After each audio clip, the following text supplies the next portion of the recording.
Hello बच्चा लोग, और बताइए क्या हाल चाल है? सब बढ़िया? हाँ, तब पढ़ रहे हैं ना आप लोग अच्छे से? देखो यार, क्या है ना कि तुम लोग जो है पूरा वीडियो देखो और नोट्स बनाओ, समझा? क्योंकि देखो, कुछ भी चीज़ आसान नहीं है। 5 मिनट का वीडियो, 10 मिनट का वीडियो बना करके जो है कोई ट्रिक बता करके पूरा कंप्लीट पढ़ाई नहीं किया जा सकता, ठीक है ना? तो पूरा देखना चाहिए, पूरा पढ़ना चाहिए, ताकि तुम लोगों को पूरा अच्छे से समझ में आए। और देखो, आसान कोई चीज़ नहीं है, लेकिन उसको किया जा सकता है। क्या? मेहनत भाई। किसी भी चीज़ का शॉर्टकट नहीं है, ठीक है ना? शॉर्टकट खास करके इसमें नहीं। जितना मेहनत करोगे तो मेहनत तो करना ही पड़ेगा, और मेहनत करेगा तो आसान, टफ भी नहीं है, आसान है। समझ मेरे बात? तो हम लोग जो है पिछले क्लास में पढ़ाए थे कूलम्स लॉ, है ना? अब कूलम्स लॉ पढ़ाए थे, उसके बाद उसका सुपरपोजिशन प्रिंसिपल पढ़ाए थे।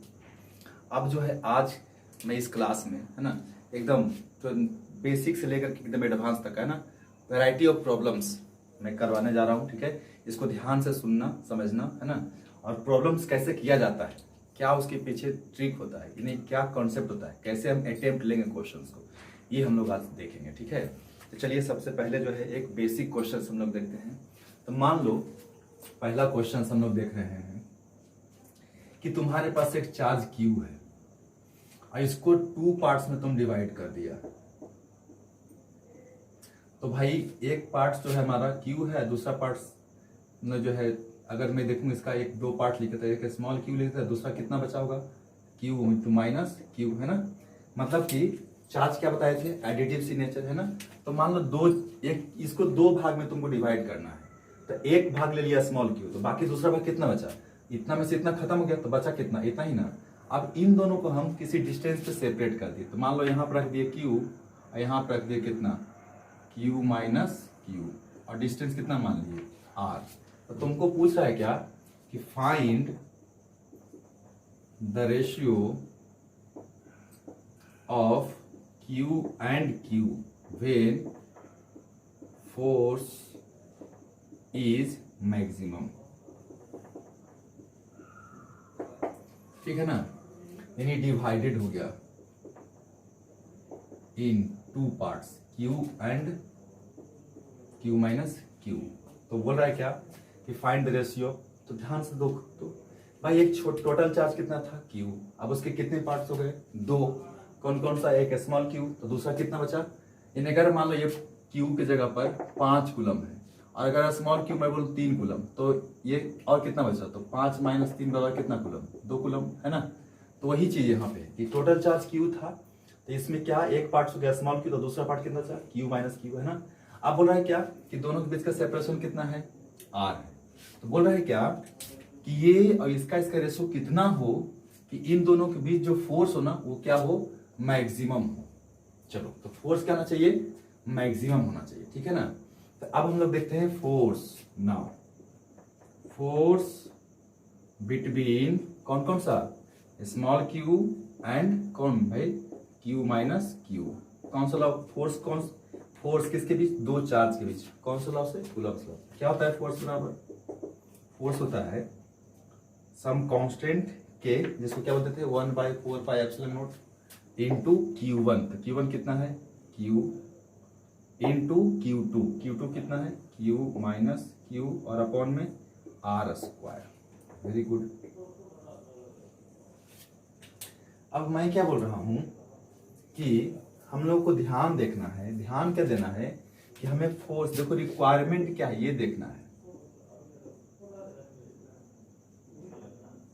फोर्स क्या होना चाहिए? मैक्सिमम होना चाहिए, है ना? फोर्स क्या होना चाहिए? मैक्सिमम होना चाहिए। तो जब भी मैक्सिमा या मिनिमा हो, ठीक है ना, तो क्या लगाते हैं? फॉर मैक्सिमा और मिनिमा हमें डिफरेंशिएशन करना पड़ता है। तो भाई क्या होना चाहिए? डिफरेंशिएशन किसका करेंगे? तो ऑब्जेक्टिव का। किसके रिस्पेक्ट में? With respect two variables. ये होना चाहिए कितना चाहिए? 0। समझना ध्यान से भाई। देखना है पहले कि किसका वैल्यू मैक्सिमम चाहिए, किसका वैल्यू मिनिमम चाहिए, तो उसको बोलते हैं ऑब्जेक्टिव। तो हमें किसका मैक्सिमम चाहिए वैल्यू, तो फोर्स का। तो फोर्स मेरा क्या हुआ, ऑब्जेक्टिव। अब हम डिफरेंशिएशन किसके रिस्पेक्ट करेंगे, वेरिएबल के रिस्पेक्ट में। वेरिएबल का मतलब क्या कि किस पे डिपेंड कर रहा है। तो यहाँ पे फोर्स किस पे डिपेंड कर रहा है, देखो ये क्या क्या है, कांस्टेंट। ये small Q capital Q minus Q और अपन आर स्क्वायर। देखिए यहाँ पे डिस्टेंस बदल रहा है नहीं, तो ये भी क्या हो गया कांस्टेंट, ये भी क्या हो गया कांस्टेंट, ये भी क्या हो गया कांस्टेंट। क्यों, क्योंकि टोटल चार्ज तो हम कांस्टेंट है। तो भाई बोला है कि दो पार्ट्स में डिवाइड कर रहे हैं ना, तो कितना हम डिवाइड करें, तो भाई यही क्यू डिपेंड्स करेगा कि क्यू कितना होना चाहिए कि इसका फोर्स मैक्सिमम हो। तो यहाँ पे वेरिएबल क्या हो गया स्मॉल क्यू और ऑब्जेक्टिव क्या हो गया फोर्स। तो यहाँ पे देखो तो इसीलिए बोल सकते हैं, इसीलिए for maximum force D F और अपॉन डी क्यू की वैल्यू कितनी होनी चाहिए, 0 होना चाहिए। अगर ये आपने कर दिया तो सिंपल सा है, ठीक है ना, तो कर दो, कोई दिक्कत ही नहीं है। तो देखो तो जो कांस्टेंट उसको हटाओ, उसकी कोई जरूरत नहीं है ना, क्योंकि हमें डिफरेंशियल किसका करना है, वेरिएबल्स का। क्या करना है उसको 0 है ना, तो कांस्टेंट को कुछ जरूरत नहीं है, ठीक है। तो कांस्टेंट को छोड़ो, सब ये के कांस्टेंट है, आर स्क्वायर कांस्टेंट है ना, इसको कोई दिक्कत नहीं है, क्योंकि कांस्टेंट का डिफरेंशियल कितना हो जाएगा 0 है ना। हमें किसका करना है डिफरेंशिएशन, वेरिएबल्स का। क्या वेरिएबल्स कितना है, तो इसीलिए बोल सकते हैं कि डी एफ और अपॉन डी क्यू है ना, लिख सकते हैं इज इक्वल टू, देखो तो यहाँ पे क्या है, differentiation of small Q into capital Q, Q into Q minus plus minus minus Q into Q कितना, क्यू स्क्वायर और अपॉन में किसके रिस्पेक्ट में, डी क्यू है ना। इसको क्या करना पड़ेगा 0। तो देखो तो भाई कैपिटल की क्या बोले थे, कांस्टेंट है बाहर, कोई दिक्कत नहीं, तो इसको कैपिटल क्यू, इसलिए कैपिटल क्यू और डी क्यू कितना हो जाएगा 1 माइनस क्यू स्क्वायर का 2 इंटू क्यू बराबर 0। तो Q is equal to 2q है ना। तो हमें क्या करना था, रेशियो निकालना था, किसका रेशियो, क्यू एंड क्यू का। तो क्यू बाई क्यू है ना, क्यू और upon q is equal to कितना हो जाएगा 2 है ना, यानी बोल सकते हैं इसलिए स्मॉल की वैल्यू कितनी जाएगी, क्यू बाई 2। मतलब क्या कि अगर दोनों चार्ज को हम हाफ हाफ में डिवाइड कर देंगे, ठीक है, तो उसके बीच जो फोर्स होगा वो क्या होगा, मैक्सिमम है ना, कोई दिक्कत बिल्कुल ही नहीं होना चाहिए, ठीक है। तो ध्यान रखना कि अगर जब भी क्वेश्चंस कभी भी मैक्सिमा या मिनिमा से आए, यानी किसी का वैल्यू मैक्सिमम निकालना हो या मिनिमम निकालना हो, तो देखना कि किसका निकालना है और वो किस पे डिपेंड करता है। मान लो यहाँ पे वेरिएबल अगर 2 होता तो उन 2 को पहले 1 में कन्वर्ट कर दो और उसके बाद उसके रिस्पेक्ट में डिफरेंशिएशन कर दो और उसको 0 कर दो, है ना। तो जो भी होगा सोल्यूशन आ जाएगा, ठीक है। चलिए नेक्स्ट क्वेश्चन करें। हाँ चलो नेक्स्ट क्वेश्चन क्या है कि मान लो एक पेंडुलम है, अब पेंडुलम का ये मास जो है ना m है, चार्ज कितना है q है, ठीक है। अब इसको क्या है कि एक स्मॉल डिस्प्लेसमेंट दिए, तो भाई ये यहाँ पे आया है ना, तो यहाँ पे आया तो ये तुमको ये थीटा एंगल से किया, तो पता है पेंडुलम का टाइम पीरियड इसका जो है मान लेते हैं, टाइम पीरियड कितना है, t बराबर 2 pi under root l upon g होता है सिंपल पेंडुलम का, जहां पे l क्या है लेंथ है किसका, स्ट्रिंग का, ये जो है। ये थीटा क्या है, थीटा वेरी वेरी स्मॉल है, क्यों, क्योंकि सिंपल पेंडुलम में स्मॉल एंगल के लिए या स्मॉल डिस्प्लेसमेंट के लिए ही ये टाइम पीरियड का फॉर्मूला होता है, और इसको बोलते हैं पॉइंट ऑफ सस्पेंशन, ठीक है। तो बोलता क्या है कि if same charge q is kept at the point of suspension,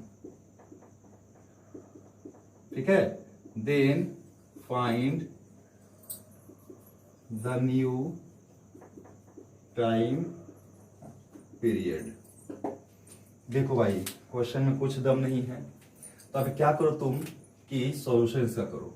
तो क्या पहले से यहाँ चार्ज q था, मास m था, तो ये अकेले चार्ज का कोई भी इफेक्ट नहीं था, फोर्स पे नहीं था, सिर्फ mg था। तो mg कारण जो हमने निकाला था टाइम पीरियड कितना था 2 pi under root l by g।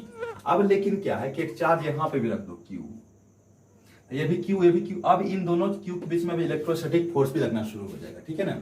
लेकिन जब ये फोर्स यहाँ, जब देखो यहाँ पे जब चार्ज है तो नीचे mg है और नीचे ही क्या है इलेक्ट्रोस्टैटिक फोर्स है रिपल्सन वाला, लेकिन अगर यहाँ पे आ गया तो इधर हो गया रिपल्सन फोर्स और इधर हो गया mg, कंपोनेंट तो चेंज हो गया।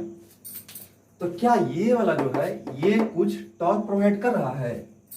बिल्कुल नहीं। क्यों नहीं कर रहा है टॉर्क प्रोवाइड? क्यों? क्योंकि ध्यान से देखोगे तो पॉइंट ऑफ सस्पेंशन तो यहाँ है ना, लेकिन ये जो इलेक्ट्रोस्टैटिक्स फोर्स है वो ऑलवेज इस धागा के जो स्ट्रिंग है उसके अलोंग ही लगेगा, चाहे यहाँ रहे चाहे यहाँ रहे चाहे रहे। तो अगर कोई फोर्स पॉइंट ऑफ सस्पेंशन से ही पास करता है तो उसका टॉर्क क्या होगा? जीरो होगा ना। तो लिख सकते हैं ना, है ना, कि here torque due to electrostatic force है ना is always along always zero है ना। क्यों जी? Because F E act always acts along the string. तो जब स्ट्रिंग के along ही लगेगा तो परपेंडिकुलर डिस्टेंस तो कभी भी नहीं निकलेगा, तो टॉर्क हमेशा क्या होगा? जीरो। इसलिए इसके कारण इसके टाइम पीरियड पे कोई भी इफेक्ट नहीं पड़ेगा। ठीक है, तो क्या हो जाएगा? Time period remains same. तो कितना होगा new time period? T dash बराबर टी होगा, और कितना होगा? 2 pi under root L by G. तो ध्यान रखें, पॉइंट ऑफ सस्पेंशन पे अगर कोई चार्ज आता है तो इलेक्ट्रोस्टैटिक फोर्स हमेशा पॉइंट ऑफ सस्पेंशन से ही पास करेगा। और अगर कोई पॉइंट के अबाउट कोई चीज रोटेट कर रहा है और अगर फोर्स उसी पॉइंट से पास कर रहा है तो उसका टॉर्क क्या होता है? जीरो। तो अगर टॉर्क उसका जीरो है तो रोटेशन में उसका कोई भी या फिर पेंडुलम के स्विंगिंग में उसका कोई इफेक्ट नहीं आएगा। ठीक है ना, तो टाइम पीरियड में कोई फर्क नहीं पड़ेगा। ओके, ठीक है। चलो नेक्स्ट क्वेश्चन देखते हैं। क्या बोल रहा है कि दो चार्ज है, ठीक है ना, कितना? Q और Q का कहाँ रखा हुआ है? एक -a,0 पे रखा हुआ है और दूसरा a,0 पे रखा हुआ है। ये क्या है? ये तुम्हारा ओरिजिन है। तो यहां से यहां तक का डिस्टेंस कितना हो गया? a, और यहां से यहां तक का डिस्टेंस भी कितना हो गया? a। और एक और चार्ज है जो कि Q/2 है। समझ में आ रहा है बात को? वो कहां पर रखा हुआ? Q/2 ओरिजिन पे रखा हुआ है। अब हम क्या कर रहे हैं कि Q/2 इज, है ना, kept at origin and given small displacement y किधर की तरफ? along y axis। तो find the force। ठीक है, अब यहां पे ध्यान रखना है such that y जो है वेरी वेरी लेस है किससे? a से, यानी कि बहुत स्मॉल डिस्प्लेसमेंट दिया गया है। ठीक है, स्मॉल डिस्प्लेसमेंट दिया गया है। तो अगर स्मॉल डिस्प्लेसमेंट दिया गया है तो हमें फोर्स निकालना है। बहुत सिंपल सा है। देखो ये हमारा Q और यहाँ पे कितना है? Q/2, यानी कि जो ओरिजिन पे था वो चार्ज अब यहाँ पे आ गया है।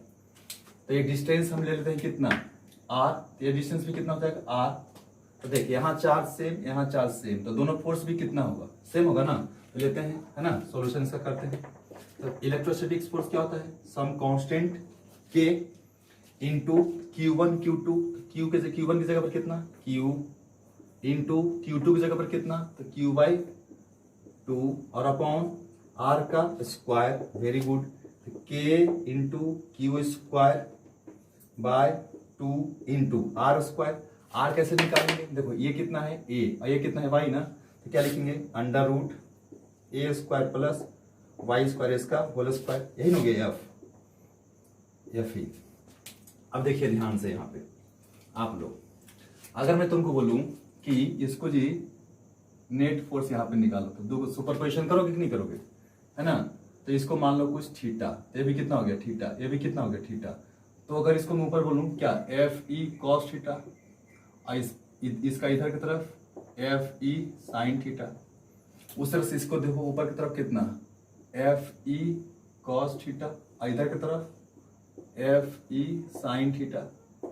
अब देखो तो एफ ई दोनों सेम है ना, तो ये इधर और ये इधर दोनों अपोजिट और इक्वल, तो ये दोनों क्या हो गया? कैंसिल। नेट फोर्स किधर की तरफ आ रहा है? ऊपर की तरफ ना। तो एफ नेट कितना हो गया जी?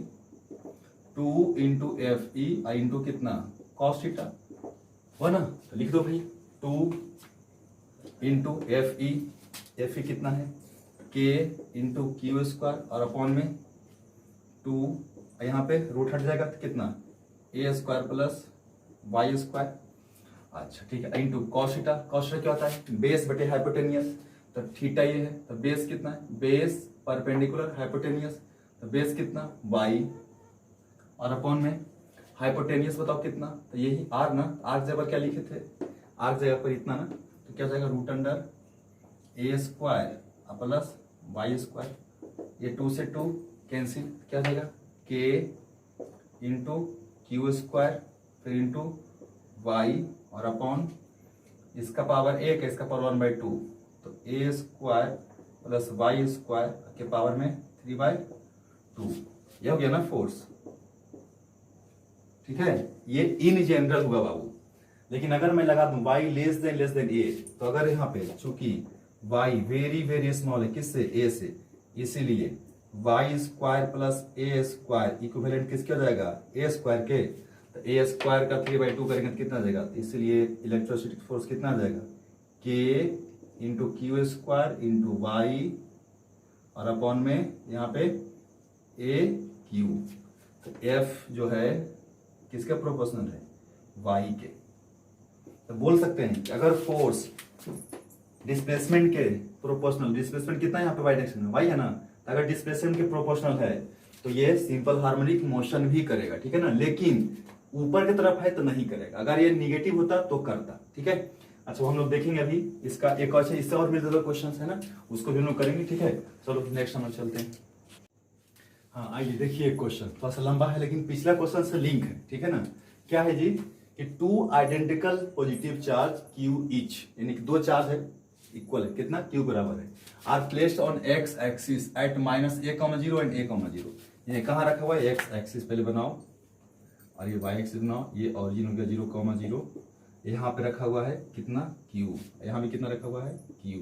ठीक है ना, ये डिस्टेंस कितना है यहाँ से ए, ये भी कितना है ए, यहाँ का कोऑर्डिनेट कितना है -a,0, इसका भी कोऑर्डिनेट कितना हो जाएगा a,0। ठीक है ना, आगे क्या बोल रहा है, a point charge small q is placed at origin, यहाँ पे एक चार्ज रखा हुआ कितना q, कहाँ पे ओरिजिन पे।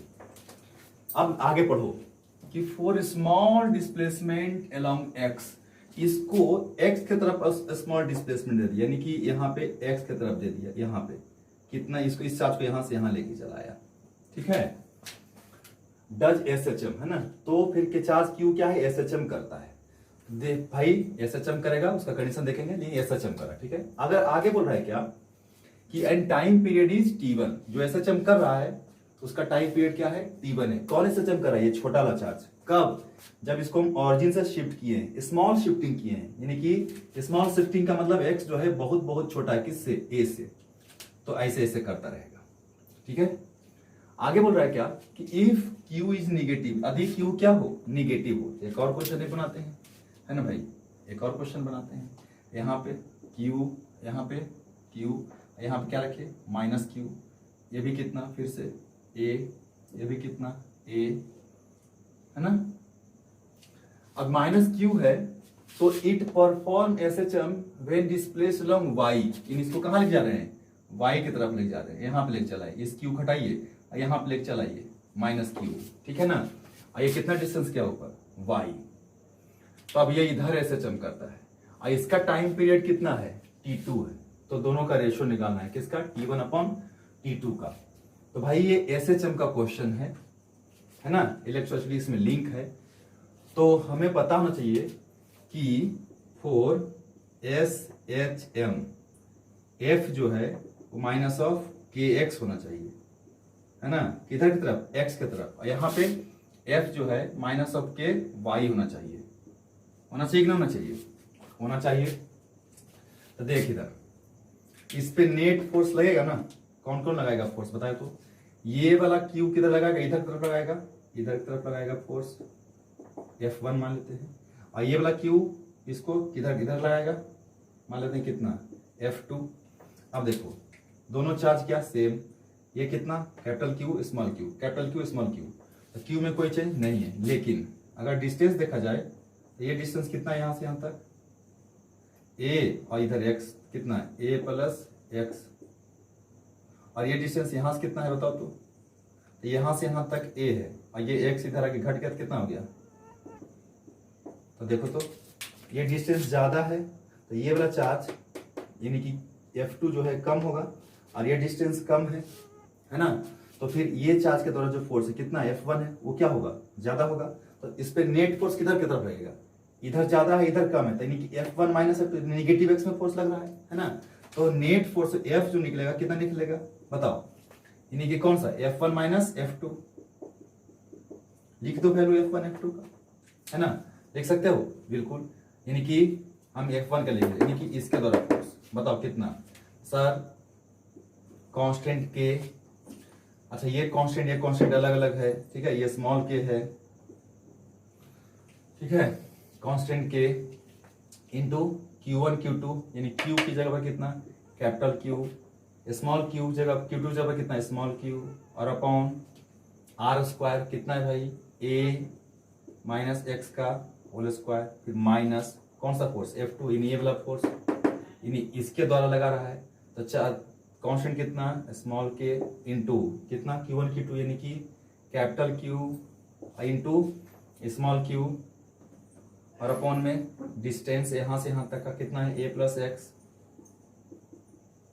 का होल स्क्वायर, है ना, लिख सकते हैं ऐसा, बिल्कुल लिख सकते हैं।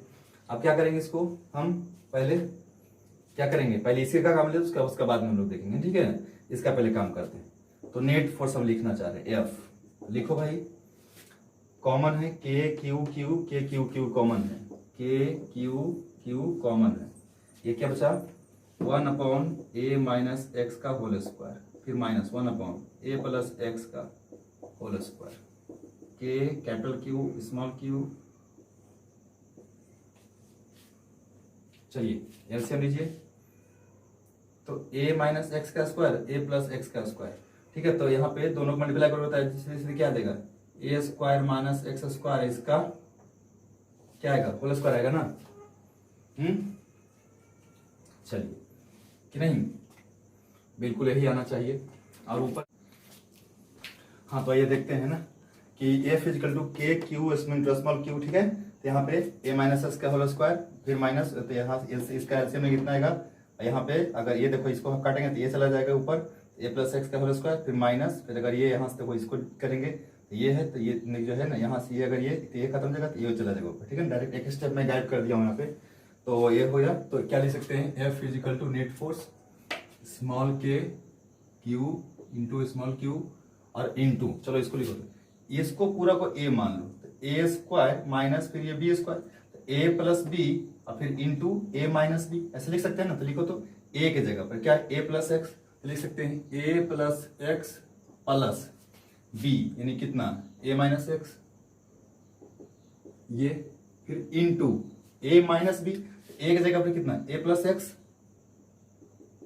और माइनस बी यानी कि माइनस इतना, तो माइनस क्या लिखेंगे, तो माइनस यहां मल्टीप्लाई करके क्या आ जाएगा माइनस ए प्लस एक्स, है ना, ये हो जाएगा ब्रैकेट 1 और अपॉन में इसका ए स्क्वायर माइनस एक्स स्क्वायर और उसका क्या होल स्क्वायर। चलो बहुत अच्छी बात है, देखो भाई के कैपिटल क्यू स्मॉल क्यू, यहां देखो तो एक्स से एक्स गया, यहाँ पे ए से ए गया, ये कितना हो गया 2a और ये कितना हो गया 2x, तो 2a इंटू 2x तो 4ax हो जाएगा, इसका क्या जगह हो जाएगा 4 इंटू a इंटू एक्स और अपॉन, देखो कंडीशन दिख रहा है दिया हुआ था x is very very small then a, तो अगर यहाँ पे अगर ये बहुत स्ट्रॉन्ग थी बहुत स्मॉल है तो x a square minus x square equivalent कितना हो जाएगा a स्क्वायर के, तो a स्क्वायर इससे बढ़ गया a स्क्वायर और उसका स्क्वायर, तो क्या लिख सकते हैं a के पावर 4, एक काट दो क्या आया के क्यू, ठीक है ना, F4 है ना, तो 4 बाहर कर दो, के Q small Q into x और अपॉन में कितना ए क्यू, ये हो गया नेट फोर्स, किस डायरेक्शन में एक्स डायरेक्शन में, ठीक है ना, यही हो गया फोर्स। क्या बोल रहा था ये ऑक्सिलेट करता है, तो for S H M F equal to some constant into x, ये कौन सा कांस्टेंट एस एच एम वाला है ना, और ये जो है कूलम्स वाला कांस्टेंट है, ठीक है ना। तो ये स्मॉल के है और ये कैपिटल के है, तो इस एफ की जगह पर इतना लिख सकते हैं हम लोग कि नहीं लिख सकते हैं, बताइए। तो अब देखो ध्यान से, तो अगर इसको कंपेयर करो तो कंपेयर करने से क्या आ जाएगा जी, बताइए जैसा। कंपेयर करने से आप आ जाता है ना कि ये इतना चीज सब कांस्टेंट की जगह पर काम कर रहा है। तो जो कांस्टेंट जो के निकला वो के किसके बराबर आया बताइए, यानी कि सम कांस्टेंट टू एक्स होना चाहिए एसएचएम के लिए। तो यहाँ पे सम कांस्टेंट यही है ना, तो कितना है 4 इंटू स्मॉल के into capital Q into small q और अपॉन में ए क्यू। तो इसीलिए टाइम पीरियड टी बराबर क्या आता है 2 पाई अंडर रूट क्या एम बाई के ना, एम डिवाइडेड बाई के, यही कांस्टेंट है। तो क्या लिख सकते हैं 2 पाई अंडर रूट एम यहाँ पे इंटू ए क्यू और डिवाइडेड बाई 4 के क्यू इंटू स्मॉल क्यू। ये हो गया टाइम पीरियड कौन सा T1। ये ध्यान रखिएगा, ये पहला केस के लिए टाइम पीरियड निकल के आया, कितना आया भाई 2 pi under root M into A Q और अपॉन 4 के small capital Q small Q, ठीक है ना। ये माइनस क्यू इस वाला है, दूसरा केस वाला है, ठीक है ना, इसको मत आप लोग कंफ्यूज हो जाइएगा, ठीक है। तो हम यहाँ पे क्या था ना कि कुछ नहीं था, फोर्स निकालो और उसको कंपेयर कर दो किसके साथ के एक्स के साथ, ठीक है ना, क्योंकि ऐसा चल गई कंडीशन इक्वेशन है ये। तो यहाँ पे कांस्टेंट की वैल्यू इतनी आ गई है ना, टाइम पीरियड होता है कितना 2 पाई रूट एम बाई के, ठीक है ना। ये हो गया हमारा टाइम पीरियड कौन सा T1। और अब हम चलते हैं केस नंबर 2, ठीक है। केस 1 तो हो गया आपका, अब केस 2 चलते हैं, ठीक है।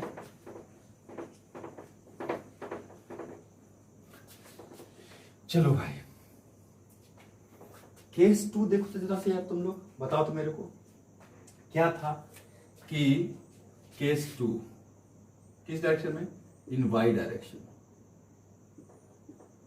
तो वाई डायरेक्शन अगर देखेगा तो अगर इसको मैं यहां से मिला दूं और इसको मिला दूं, अब पिछला क्वेश्चन देखो, यहाँ पे प्लस क्यू बाई 2 था ना और यहाँ पे स्मॉल क्यू था, तो ऊपर की तरफ फोर्स लगा था। लेकिन ये देखो ये प्लस ये माइनस है, किधर लगेगा फोर्स, इधर लगेगा, और इसमें किधर लगेगा, इधर लगेगा, है ना।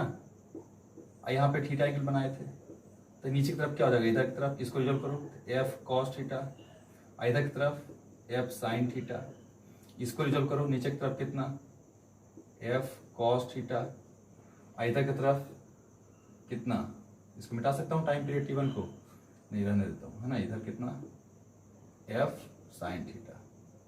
तो देखो तो ये फोर्स दोनों क्या हो जाएगा कैंसिल, और फिर से नेट फोर्स कितना 2F कॉस थीटा आएगा, एफ कितना आएगा net force 2F cos theta. तो अभी अभी बताए थे ना, क्या बताए थे याद करो, तो 2 इंटू स्मॉल के, है ना, इंटू दोनों का चार्ज तो कितना है कैपिटल क्यू और फिर into small Q into displacement कितना था y और अपॉन में डिस्टेंस कितना आया था ए क्यू आया था। याद करिए फिर से एसएचएम कंपेयर करो, फोर्स क्या होना चाहिए के इंटू डिस्प्लेसमेंट y। ये x डायरेक्शन में था तो x था, यहाँ पे y डायरेक्शन में है तो क्या हो जाएगा y। इसको कंपेयर करो तो यहाँ पे कांस्टेंट कितना आया, इसलिए k बराबर कितना आया, यहाँ पे देखा जाता है यही है ना, कितना है 2 इंटू स्मॉल के कैपिटल क्यू स्मॉल क्यू और अपॉन ए क्यू। इसलिए टाइम पीरियड इसका जो है y डायरेक्शन में क्या हो जाएगा 2 pi under root m by k, m divided by k, इसका जगह पर ए के ऊपर चला जाएगा और नीचे क्या आएगा 2 के क्यू इंटू स्मॉल क्यू, है ना, इन है। तो अब क्या होगा बताओ जल्दी से फटाफट, दोनों का रेशियो निकालना था यार T1 और T2 का, तो कुछ नहीं करना है, T1 T2 का रेशियो निकाल लीजिए। तो इसीलिए T1 divided by T2 is equal to, T1 लिखो 2 pi under root m a Q और upon 4 k capital Q small q divided by 2 pi under root T2 का वैल्यू एम ए क्यू और upon में क्या चीज 2 k capital Q small q, cancel, ये भी cancel, ये ठीक है ना, इतना बाई इतना आ जाएगा ना, ये ऊपर चला जाएगा ये नीचे आ जाएगा, T1 upon T2 equal to root under में रहने दो, ये ऊपर भेज दो 2k स्मॉल क्यू और अपॉन में 4k स्मॉल क्यू, काट दो। T1 upon T2 equal to कितना आ जाएगा 1/√। ठीक है, चलिए आ गया। चलिए इसको देखिए, बहुत सिंपल सा है, कोई दिक्कत नहीं है। हाँ आइए नेक्स्ट क्वेश्चन देखिए। अब पॉजिटिव चार्ज यानी कि पॉजिटिव पॉइंट चार्ज है, ये पॉइंट चार्ज कितना है 50 माइक्रोकूलम इज लोकेटेड कहाँ पे, इन ए प्लेन में लोकेट किया गया एट रेडियस वेक्टर कितना पे 2i + 3j। सिंपल से इसको बना सकते हैं हम लोग, है ना। पहले भाई प्लेन बना लेते हैं हम लोग, ये x है और ये y है। याद होगा 2i + 3j आराम से लोकेट कर सकते हो, x एक्सिस पे 2, y एक्सिस पे 3, है ना। कहीं पे होगा, मान लेते हैं यहाँ पे है, ये वेक्टर हो गया। इसको मान लो कुछ r1, 2i + 3j कितना यहाँ पे चार्ज 50 माइक्रोकूलम, है ना, ये हो गया। Find the vector of electric field and magnitude, यानी इलेक्ट्रिक फील्ड का वेक्टर निकालना है और मैग्नीट्यूड निकालना है, ठीक है ना। कहाँ पे, एट ए पॉइंट 8i - 5j, उसको भी लिखते हैं 8i यानी प्लस -5j माइनस, है ना, यानी ये 8 और ये 5 यहां पे कहीं होगा, यहां पे, यानी ये वेक्टर, इसको मान लो R2। तो ध्यान से देखो, हमें किसका निकालना है वेक्टर का मैग्नीट्यूड, इलेक्ट्रिक फील्ड का। इलेक्ट्रिक फील्ड होता है फोर्स ऑन यूनिट चार्ज, तो यहाँ पे कितना रखेगा 1 कूलम रखेगा, ठीक है ना। वो हम लोग देखेंगे इलेक्ट्रिक फील्ड में, इलेक्ट्रिक फील्ड जहां निकालना होता है ना, वहां पे 1 कूलम चार्ज रखते हैं, यहाँ पे 1 कूलम चार्ज रखते हो, इसी पे ये कितना फोर्स लगाया, वही इलेक्ट्रिक फील्ड स्ट्रेंथ है इस जगह का। तो भाई इसका फोर्स निकालने के लिए इसको मिला दो, है ना। इसको O मान लो, इसको A मान लो, इसको B मान लो, यही हमारा R वेक्टर मान लेते हैं। तो फ्रॉम ट्राइंगल OAB देखो, तो यहां से ये इधर, ये इधर, है ना। R1 + R बराबर बताए थे ना, R बराबर क्या लिखोगे R2 - R1, यानी कि फाइनल माइनस इनिशियल। तो भैया कितना R2 है जी 8i - 5j माइनस कितना R1 कितना है 2i + 3j, लिख दीजिए। 8 - 2 कितना 6i - 5 और ये -3 कितना -8j, ये हो गया किस कौन सा वेक्टर R। इसका चाहो तो तुम क्या निकाल सकते हो, इसका हम लोग मैग्नीट्यूड निकाल सकते हैं। कितना हो गया मैग्नीट्यूड, बताइए जल्दी सा फटाफट। मैग्नीट्यूड इसका हो गया √6 का स्क्वायर + 8 का स्क्वायर बराबर √100, है ना, यानी 10 हो गया, ठीक है। अब बताओ भाई इलेक्ट्रिक फील्ड निकाल दो, इलेक्ट्रिक फील्ड यानी नथिंग बट द फोर्स, कितना कूलम के लिए 1 कूलम के लिए, E बोले या और F बोले, बताओ कितना, सम कांस्टेंट यानी कि K × Q1 कितना है भाई 50 × 10⁻⁻6 × Q2 कितना 1 और अपॉन R² × 10 का स्क्वायर इज इक्वल टू, बताओ K की वैल्यू कितना 9 × 10⁻9 50 × 10⁻6 और अपॉन में 100, काट दो 2, ये कितना 4.5, ये कितना आ गया 4.5 × 10⁻3, है ना। एक हो गया बाबू, आए वोल्ट मीटर इलेक्ट्रिक फील्ड का। तो यही हो गया तुम्हारा, या किलो वोल्ट मीटर ही बोल सकते हो, है ना। ये हमारा आ गया क्या चीज, मैग्नीट्यूड आया, है ना। लेकिन हमें निकालना क्या है इसका, मैग्नीट्यूड तो निकल गया 4.5 × 10⁻3। अब हमें क्या निकालना है यहाँ पे बताइए, वेक्टर भी निकालना है। अब वेक्टर के निकालने के लिए वेक्टर का बेसिक फंडा आना चाहिए। तो चलो देखते हैं, कुछ नहीं दिमाग लगाना है। देख ये जो फोर्स है ना, इसको इधर तरफ लगा रहा था, ये लगा रहा था, है ना। इसका आंसर लिख लिया, आंसर अगर लिख लिया तो मैं यहाँ पे मिटाता हूँ, ठीक है ना। ये वैल्यू कितना याद रखना 4.5 × 10⁻3 है, इसको मैं मिटाता हूँ, यही है ना बाबू, यही इलेक्ट्रिक फील्ड है। और हमें ये मैग्नीट्यूड निकालना है, ये हो गया Ex और ये हो गया Ey। अगर ये मैं एंगल को मान लूं थीटा, ठीक है ना, तो इधर की तरफ क्या हो जाएगा, ई एक्स की जगह पर बताओ तो जल्दी सा, E x is equal to E cos theta और E Y is equal to E sine theta, है ना। और इसको मिटाओ, वेक्टर दिया हुआ है, बिल्कुल दिया हुआ है। कितना है वेक्टर, ये वेक्टर दिया हुआ है आर, कितना दिया हुआ है अभी तक, है ना, 6i माइनस 8j। तो बताओ इसका, अगर ये एंगल थीटा है x से, तो निकाल सकता है angle cos theta equal to कितना, बेस यानी 6 बटे में इसका पर हाइपोटेनियस यानी कि दोनों का रिजल्टेंट कितना 10, और साइन थीटा इक्वल टू क्या ले सकते हैं, परपेंडिकुलर यानी कितना 8 डिवाइडेड बाई इसका दोनों का पूरा मैग्नीट्यूड कितना 10। तो पुट कर दो, और क्या, ई क्या बताए थे 4.5 into 10 to the power 3 into cos theta, कितना है कॉस थीटा 6/10, और यहाँ पे 4.5 into 10 to the power 3 into कितना 8 डिवाइडेड बाय 10, हो गया ना जी। हाँ, तो कितना आया बताइए, सिंपल सा मल्टीप्लाई कर सकते हैं आप लोग, कितना जी, ये अगर देखा जाए तो कुछ बताओ 8 बजे 40 4 और 8 से 36 ना, 36 3.6 इंटू 10 टू द पावर 3, और ये 5 छक 30 और 4 छक 24 30 27, तो 2.7 into 10 to the power 3 volt per metre, ये हो गया। इसीलिए तुम बोल सकते हो E इज इक्वल टू, देखो वेक्टर के रूप में लिख रहा हूं मैं, 2.7 into 10 to the power 3 i, फिर minus 3.6 into 10 to the power 3 j, minus क्यों, नीचे की तरफ है ई वाई, है ना, और ये एक्स पॉजिटिव की तरफ, ये वेक्टर निकल गया। और वो क्या था, सिंपल सा देखो क्या है, अगर कोई भी वेक्टर हो तो इसका एक्स से एंगल थीटा और साइन थीटा निकाल सकते हैं ना, ये बेस होता है, ये परपेंडिकुलर होता है, इन दोनों का अगर मैच छोड़ेंगे तो हाइपोटेनियस होता है ना। सिंपल सा है एंगल निकालने का तरीका, कुछ भी नहीं, इजी है एकदम से, बहुत इजी है, ठीक है। चलिए नेक्स्ट क्वेश्चन करते हैं।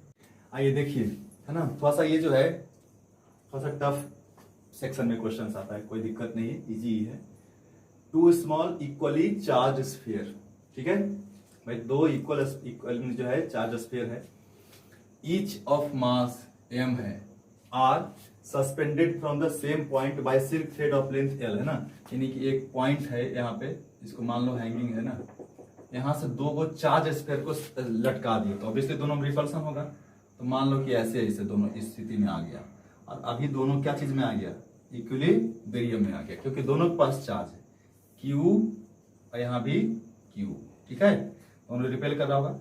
मान लो इसके बीच में डिस्टेंस दिया हुआ है ना, क्या है भाई कि the distance between sphere is x, यानी ये x है और इसका लेंथ l है, बहुत अच्छा बात है।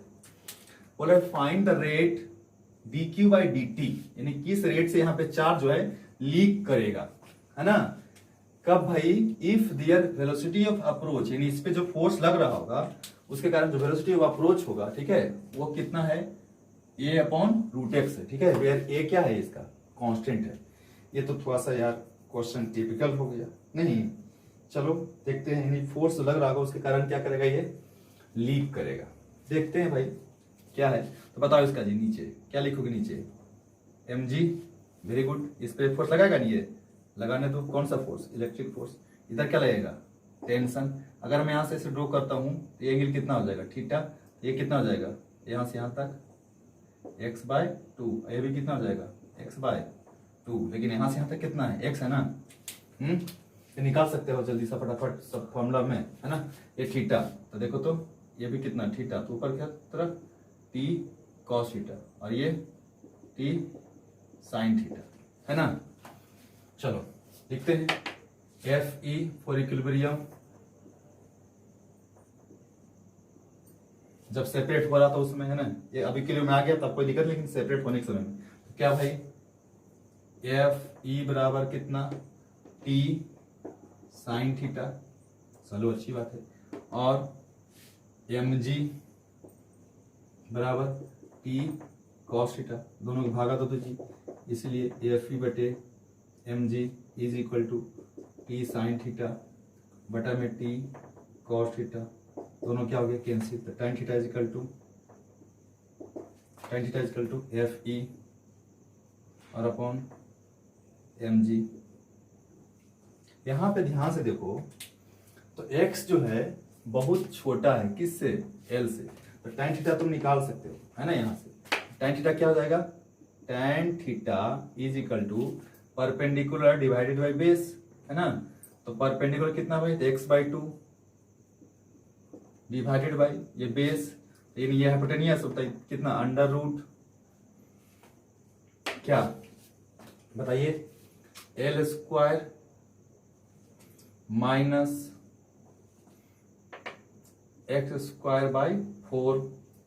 लेकिन कोई फायदा नहीं है क्योंकि x बहुत छोटा है, x वेरी वेरी लेस है किससे, l से, इसीलिए l square minus x square by 4 को इक्विवेलेंट किसका ले सकते हैं, l स्क्वायर ही ले सकते हैं ना। तो अगर ऐसा लिख सकते हैं तो tan थीटा बराबर कितना हो गया, tan theta is equal to x divided by 2 है ना, 2, और ये रूट अंडर एल स्क्वायर है ना, तो रूट अंडर एल स्क्वायर कितना, रूट अंडर एल स्क्वायर कितना आ जाएगा, x/2l आ जाएगा है ना। ये ध्यान रखिएगा ठीक है, x बाय कितना आ जाएगा, 2l आ जाएगा ठीक है। तो अब इसको हम लोग सॉल्व करते हैं आगे। तो tan थीटा निकल गया कितना, x/2l।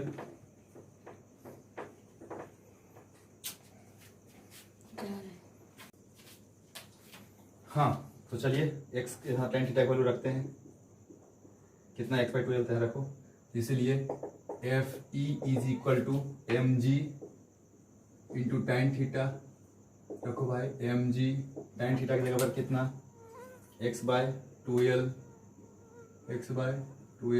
ये क्या हो गया, एफ ई है ना। अब आगे एफ ई की वैल्यू निकालते हैं, यहाँ है तो क्या हो जाएगा, एफ ई बराबर के इंटू क्यू फिर इंटू क्यू और अपॉन में इन दोनों के बीच का डिस्टेंस कितना, x, तो x का स्क्वायर इज इक्वल टू कितना, एम जी इंटू एक्स और अपॉन में 2l है ना। हमें जो है ना क्वेश्चन में dq/dt निकालना था, ये ध्यान रखो है ना, तभी कुछ समझ में आएगा ठीक है। dq/dt निकालना बहुत जरूरी है, तो कैसे निकालेंगे वो ध्यान रखना है यहाँ पे। तो dq/dt याद रखना है। तो यहाँ पे देखो तो ये k का वैल्यू कितना होता है, 1/4 होता है ना, तो हमें उसकी जरूरत है नहीं, इधर ही इसको भेज दो है ना। तो इसको अगर चाहो तो लिख सकते हो कितना, q स्क्वायर बटे में 4πε0 है ना into x square is equal to M G x divided by 2l, 2 से 2 यहाँ काट दो, q square is equal to उधर भेज दो तो 2πε0 सुनना, 2πε0 इंटू एम जी और फिर x Q divided by L, ये किसका वैल्यू आया, क्यू स्क्वायर का है ना। और कुछ नहीं करना था, सिंपल सा फंडा लगाना है क्या भाई, तो क्यू स्क्वायर को ऐसे उधर ले सकते हो ना, क्यू लिख सकते हो, तो Q is equal to under root 2πε0 M G x Q और अपॉन में एल।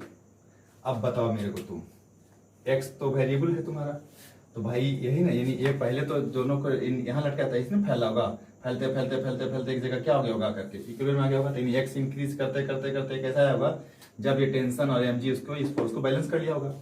तो यानी एक्स वेरिएबल है, तो यानी एक क्यू यहाँ पर एक्स दोनों वेरिएबल है, बाकी ये सब क्या है, इसको तो कांस्टेंट बोल सकते हैं ना।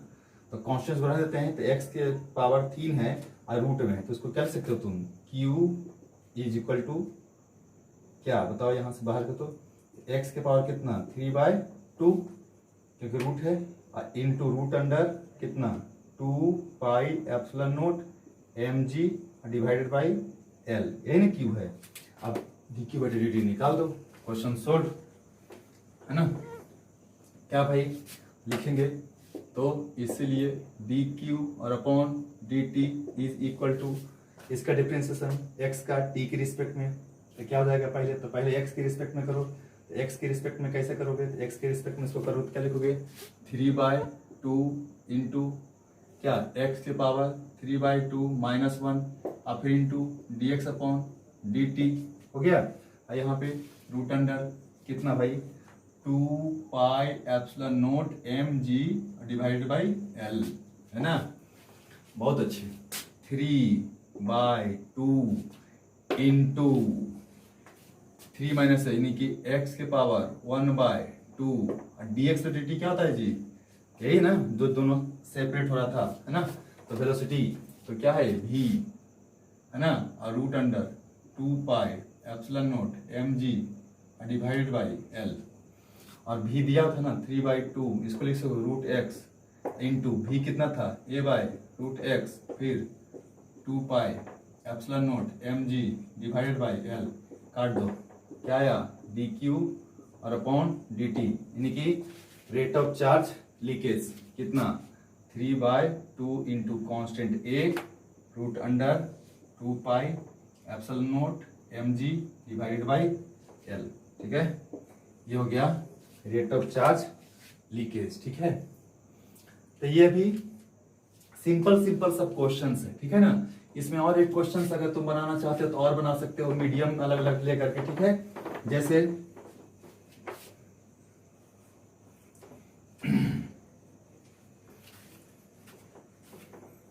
एक और क्वेश्चन आप बना सकते हैं, सिंपल सा मैं बता रहा हूं, छोटा सा क्वेश्चन। जैसे मान लो कि बहुत सारा देखा होगा ना, एक मान लो एक वेट है ये, इसका वेट कितना है W, और इसको 2 धागा से तुम बांध दो, है ना, ऐसा, और दोनों को बॉल से ऐसे लटका था ना, ये बैलून है, ये भी बैलून है ना। इसमें भर दो, क्या भर दिए हीलियम। अब जैसे ही तो हीलियम भरेगा इसको उठा के लेना, इसको ऊपर उड़ना शुरू कर देगा, लेकिन कौन उड़ाएगा इसको, हवा जो है ऊपर की तरफ क्या लगाएगा, एक बॉयसी फोर्स लगाएगा कि नहीं लगाएगा, अभी तो उड़ेगा। तो ये सिंपल सा ये बोल रहा है कि इसका बताइए क्या है कि इक्विलिब्रियम में हो गया ये। अब इक्विलिब्रियम में अगर कुछ भी निकाल तुमको बोल सकता है इसके अंदर कितना हीलियम भरेंगे, वॉल्यूम ऑफ हीलियम बताइए। तो कैसे लिखोगे बताओ भाई, इसका देख लो ध्यान से, इधर तरफ कितना लगेगा T, इधर भी क्या लगेगा T। अगर इसको मैं बोलूँ ये थीटा है तो फिर थीटा भी लिख सकते हो तुम, है ना। और बताओ इस पे चार्ज है ये, है ना, तो ऊपर की तरफ कौन सा है बॉयंसी फोर्स, इसका कुछ मान लो कितना x, इधर की तरफ नीचे की तरफ क्या लिखेगा mg, इधर की तरफ इलेक्ट्रोस्टैटिक फोर्स, है ना, इधर भी कितना टेंशन, इधर भी क्या टेंशन, लिख सकते हो।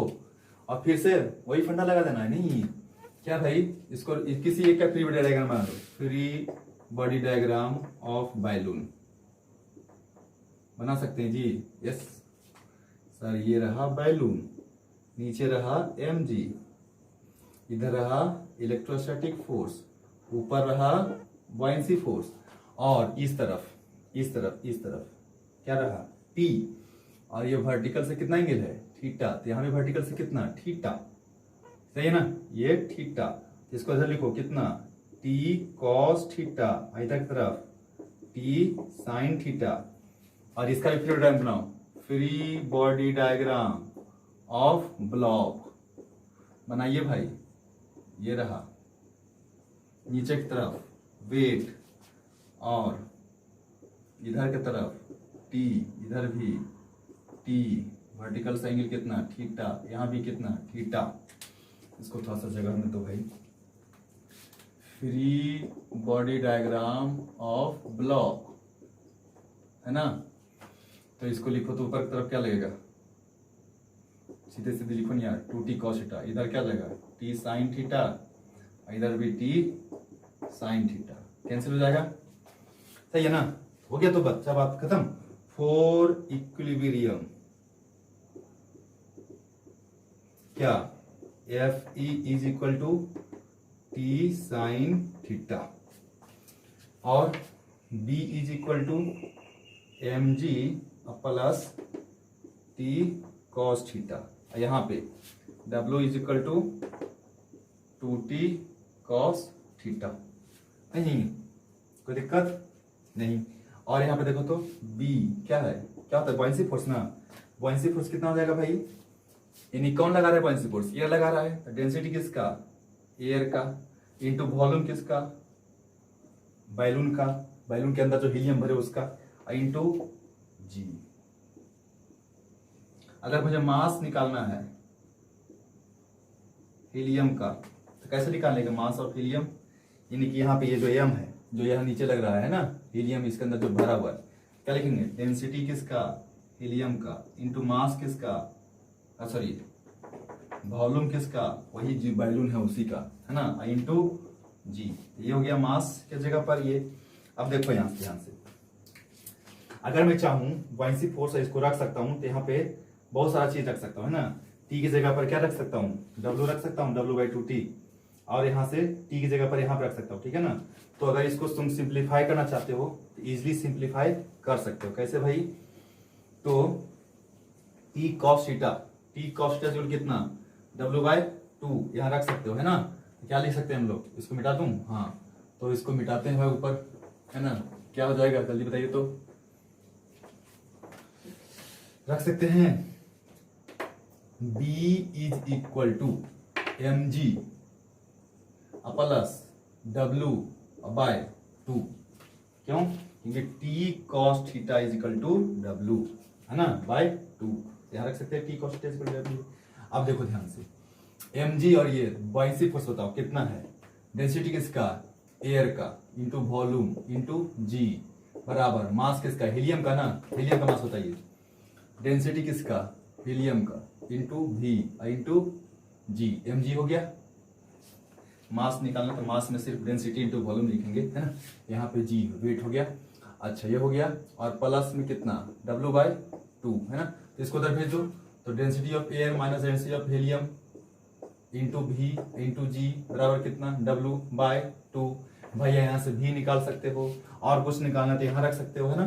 तो तुमको जो भी क्वेश्चन इसमें सोल्व करना हो सोल्व कर सकते हो। कब, जब हमारा जो है ना कि किसी भी ऑब्जेक्ट पे जब देखते हो कभी कभी कि आप जो है ना कि बैलून वाला बेचता रहता है ना, तो उसमें आप धागा बांध के हीलियम भर देता है तो ऊपर उड़ता रहता है। तो कोई उससे वजन को भी हम लोग उठा सकते हैं, बहुत सारे फील्ड्स में ये दिखाता है, ठीक है। इसमें वॉल्यूम निकालना बोल सकता है, एंगल निकालने बोल सकता है, तो एंगल निकाल सकते हो, है ना। एक्स की वैल्यू दिया रहेगा तो एक्स का यूज कर सकते हो आप, है ना। तो इसको बहुत सारा सोल्व कर सकते हो। तो बहुत सारा वैरायटी और बहुत लेवल का मैंने क्वेश्चन इस पे दिखाया। अभी और जब हम लोग इलेक्ट्रिक फील्ड नेक्स्ट क्लास में शुरू करेंगे, ठीक है, तो वहां भी बहुत सारा चीज हम लोग देखेंगे, है ना। इन्हीं जब इलेक्ट्रिक फील्ड शुरू करेंगे तो और मजा आने वाला है, ठीक है। अभी जितना भी हम क्वेश्चंस करवाए हैं इसको प्रैक्टिस में लाइए, ठीक है। और बहुत सारा क्वेश्चंस हम लोग जो है ना कि एक लेक्चर में नहीं कर सकते हैं, ठीक है। Thank you very much. हाँ, और ध्यान से रखो जी, मेहनत करो, ठीक है ना। मेहनत करना ही पड़ेगा, आज नहीं तो कल तभी होगा। कुछ भी हवा हवाई नहीं होता है ना, इसलिए ज्यादा लंथपन में नहीं रहिए और मेहनत कर